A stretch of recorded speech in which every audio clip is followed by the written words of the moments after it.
बिस्मिल्लाहिर्रहमानिर्रहीम अस्सलाम वालेकुम। Welcome to my channel. तो दोस्तों, आज मैं आपके साथ शेयर करूंगा लाहौरी चिकन का हरीसा।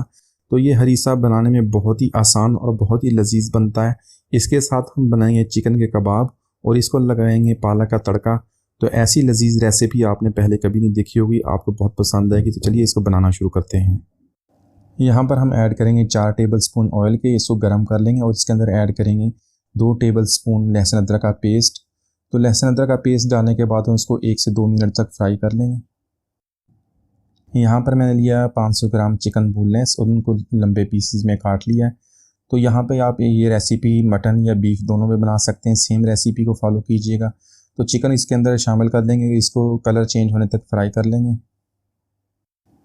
मसालों में शामिल करेंगे 1 टेबल स्पून नमक, 3 से 4 अदद सब्ज़ मिर्च उनको कूट लिया है, हल्दी 1 टीस्पून, काली मिर्च का पाउडर 1 टीस्पून, लाल मिर्च पाउडर 1.5 टीस्पून, धनिया पाउडर 2 टीस्पून। तो ये सारे मसाले डालने के बाद इसको चिकन के साथ 3 से 4 मिनट तक अच्छी तरह भून लेंगे ताकि अच्छी सी खुशबू आ जाए। यहाँ पर 3 से 4 मिनट हमने चिकन की अच्छी तरह भुनाई कर लिया। अब इसके अंदर ऐड करेंगे 2 कप पानी के और इसको टेंडर कर लेंगे। टेंडर करने के लिए इसको कवर कर देंगे मीडियम फ्लेम पे और इसको 10 मिनट तक हम मीडियम फ्लेम पे कुक करेंगे। तो ये बहुत अच्छी तरह हमारा जो चिकन है वो टेंडर हो जाएगा। यहाँ पर चिकन हमारा बहुत अच्छी तरह टेंडर हो गया। इसको मैंने एक दफ़ा चेक कर लिया था। आप भी जब चिकन में पानी डालें इसको कवर करके एक दफ़ा उसको चेक कर लें, क्योंकि इसको हम अच्छी तरह टेंडर करें तो फिर ही इसके जो रेशे हैं वो इसको हम अच्छी तरह इसके रेशे बना लेंगे। यहाँ पर जो हमारा चिकन हम इसके रेशा बना लेंगे। रेशा बनाने के लिए या तो आप इसके हाथों की मदद से रेशा बना लें या इस तरह इसको आहिस्ता आहिस्ता घोट लें। तो आपके 3 से 4 मिनट में बहुत आसानी से आप इसका रेशा बना लेंगे। यहाँ पर मैंने लिए हरे वाली मूंग की दाल 1 कप और गंदम लिए 1 कप। तो गंदम की बजाय आप यहाँ पे गंदम का दलिया भी इस्तेमाल कर सकते हैं। तो आपने गंदम लिए तो इसको आप कम से कम 5 से 6 घंटे पहले पानी में भिगो दें। तो उसके भिगोने से ये होगा कि आपकी रेसिपी बहुत ही आसान हो जाएगी और बहुत ही आसानी से आप इसको गला लेंगे। इसके अलावा आधा कप हमने बासमती राइस लिया। तो यहाँ पर हम गंदम और जो मूंग की दाल है उसको प्रेशर कुकर में डाल देंगे और इसके अंदर ऐड करेंगे 1 लीटर पानी और इसको हम प्रेशर लगवा लेंगे, एक प्रेशर हाई फ्लेम पे। उसके बाद हम लो प्रेशर पे इसको 10 मिनट तक कुक कर लेंगे। तो तकरीबन हमारी 10 मिनट में ये हमारी दाल बहुत ही अच्छी तरह कुक हो जाएगी। तो राइस को इसके अंदर अभी ऐड नहीं करेंगे, राइस को हम बाद में जब इसी तरह एक दफ़ा चेक कर लेंगे। जब हमारी दाल और गंदम अच्छी तरह हो जाएगी तो उसके बाद हम इसको खोल के उसके अंदर राइस ऐड कर देंगे और राइस 2 से 3 प्रेशर में हमारा हो जाएगा तो उसको हम निकाल लेंगे। तो दालें हमारी बहुत अच्छी तरह टेंडर हो गई हैं, इनको हम ग्राइंड कर लेंगे। ग्राइंड करने के लिए अगर आपके पास इस तरह की इलेक्ट्रिक मशीन है तो उसके साथ ग्राइंड कर लें तो आपका 5 मिनट में हो जाएगा। तो अगर आपके पास ये मशीन नहीं भी तो कोई बात नहीं, आप इसको घोटा लगा लें, तकरीबन 10 मिनट में आपका बहुत अच्छी तरह ये सारा जो मिक्सचर है बहुत अच्छी तरह तैयार हो जाएगा। दालें हमारी बहुत अच्छी तरह ग्राइंड हो गई हैं। तो ये देख लें, इस तरह की कंसिस्टेंसी आपने लेके आनी है। तो इसको आप मशीन या हाथ की मदद से उसको ग्राइंड कर लें। यहाँ पर जो हमारी दालें इनको एक खुले बर्तन में ट्रांसफ़र कर देंगे और इसके अंदर हम डालेंगे चिकन, जो हमने पहले चिकन के रेशे बनाए थे इसके अंदर डाल देंगे। तो इनको हम लो फ्लेम पे 4 से 5 मिनट तक कुक कर देंगे ताकि ये अच्छी तरह मिक्स हो जाए।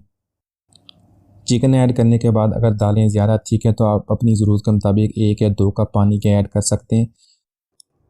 पानी ऐड करने के बाद इसको मज़ीद 4 से 5 मिनट तक लो फ्लेम पे कुक कर लेंगे ताकि ये बहुत अच्छी तरह जो हमारी कंसिस्टेंसी है ये देख लें। माशाल्लाह बहुत ही इस कंसिस्टेंसी इसकी बहुत ही ज़बरदस्त है। आप इसी तरह आप इसको बनाएं और बहुत मज़ा आएगा। यहाँ पर पालक का तड़का लगाने के लिए मक्खन इस्तेमाल करेंगे। तो मक्खन यहाँ पे 3 से 4 टेबल स्पून मक्खन के ऐड कर देंगे और उसको गर्म कर लेंगे। उसके अंदर ऐड करेंगे 1 टीस्पून ज़ीरे का। ज़ीरा डालने के बाद उसको एक मिनट तक फ्राई कर लेंगे और उसकी अच्छी सी खुशबू आने पे उसके अंदर डालेंगे हमें आधा कप पालक का।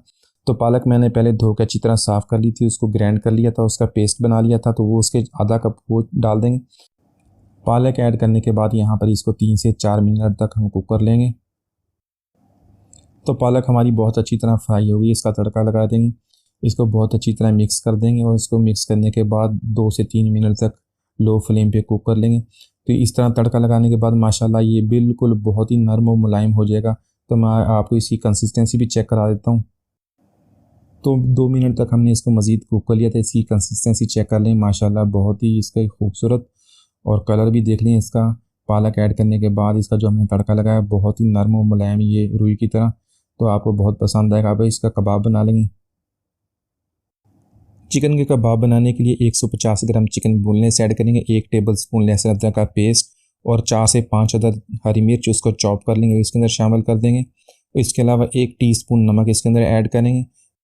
गरम मसाला पाउडर 1 टीस्पून ऐड करेंगे। तो ये सारी चीज़ें डालने के बाद हम मिक्सी में इसको बहुत अच्छी तरह ग्राइंड कर लेंगे, ताकि हमारा जो कबाब का मसाला और कीमा बहुत अच्छी तरह ये ग्राइंड हो जाए। अब इसमें ऐड करेंगे 2 टेबलस्पून बेसन और 1 टीस्पून लाल मिर्च पाउडर। तो ये दोनों चीज़ें ऐड करने के बाद इसको अच्छी तरह मिक्स कर लेंगे और इसको 5 से 10 मिनट तक इसको रेस्ट पे रख देंगे, ताकि जो मसाले हमारे बहुत अच्छी तरह मिक्स हो जाएं। कबाब बनाने के लिए ऑयल को गर्म कर लेंगे, हथेली पे थोड़ा सा ऑयल लगाएंगे और उसमें थोड़ा सा कबाब मसाला लेके छोटा सा उसको रोल करके छोटा सा कबाब बना लेंगे। तो इसी तरह छोटे छोटे कबाब बना के हम इसको फ्राई कर लेंगे, दोनों तरफ से इसको फ्राई कर लेंगे तकरीबन 3 से 4 मिनट तक। दोनों इन कबाब्स को फ्राई करते हुए जो फ्लेम है वो मीडियम रखेंगे, हाई फ्लेम पे इसको फ्राई नहीं करेंगे। हाई फ्लेम से जो ये बाहर से जो हमारे कबाब हैं जल जाएंगे, लेकिन अंदर से ये कच्चे रह जाएंगे, इसलिए मीडियम फ्लेम पे इसको हम फ्राई कर लेंगे। तो कबाब हमारे बहुत अच्छी से फ्राई हो गए और माशाल्लाह इनकी बहुत अच्छी सी खुशबू भी आ रही है। तो अब इन कबाब्स को अपने हरीसे के अंदर शामिल कर देंगे। तो हरीसे में डालने के बाद इसको अच्छी तरह मिक्स कर देंगे। इसी तरह हम बाकी भी कबाब बना लेंगे और इसके सारे बनाने के बाद इसके अंदर ऐड कर देंगे। हरीसा हमारा तैयार है, इसको सर्विंग प्लेट में निकाल लेते हैं। इसके ऊपर कबाब लगाएंगे, इसके साथ सब्ज़ मिर्च कटी हुई और लेमन, और इसके अलावा जो पालक का तड़का बनाया था वो इसके ऊपर थोड़ा सा डाल देंगे। तो माशाल्लाह बहुत ही मज़ेदार चिकन हरीसा और चिकन कबाब मैंने बहुत ही आसानी से बना लिए हैं। आप इसको रोटी, नान या पराठे के साथ सर्व करें तो यकीनन सबको बहुत पसंद आएगी। तो मिलते हैं अगली वीडियो तक, इजाज़त दीजिए, अल्लाह हाफिज़।